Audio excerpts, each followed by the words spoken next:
This is a modification of the fourth practice problem from your banking practice problem sheet.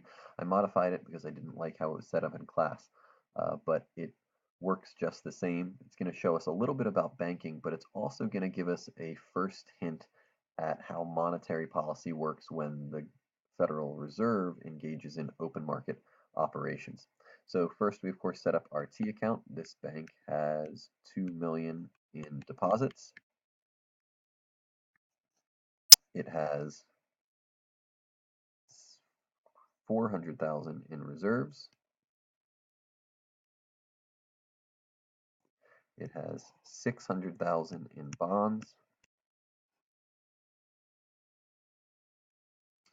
and it has $1 million in loans. We do a quick double check. Does this T account balance? 400 plus 600 is a million, plus a million equals the 2 million on the other side, and we're in balance, so we're pretty sure that our T account is set up appropriately. If the Fed's reserve ratio, or RRR, is 20%, how much in excess reserve does this bank currently hold? Well, we know that the reserve ratio is reserves over deposits.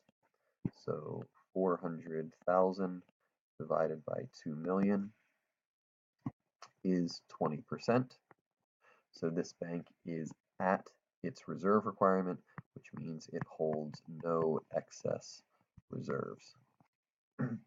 Now we get to the more important and the more valuable part, especially when it comes to understanding how the Fed works and how monetary policy works, specifically how open market operations work.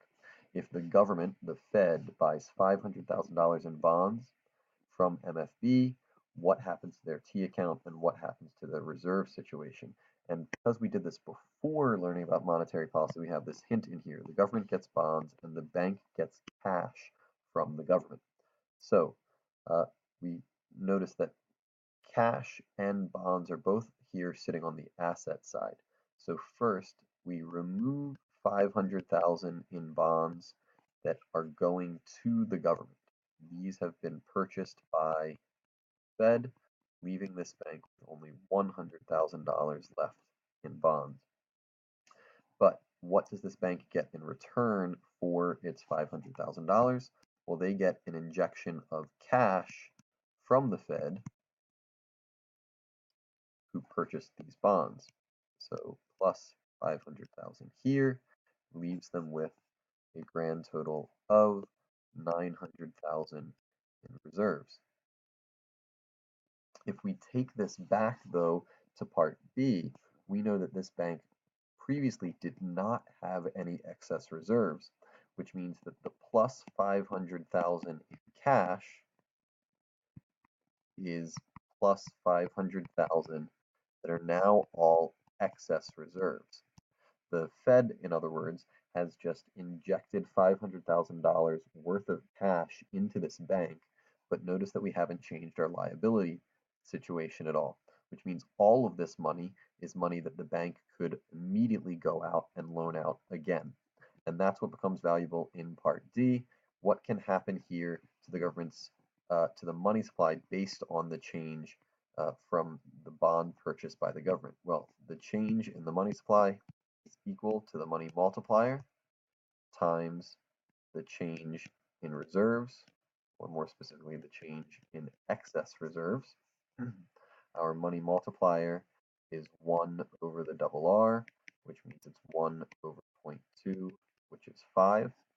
So money multiplier of 5 times 500,000 in new excess reserves tells us that the change in the money supply will be equal to $2.5 million. So every time the Fed in its monetary policy conducts an open market operation,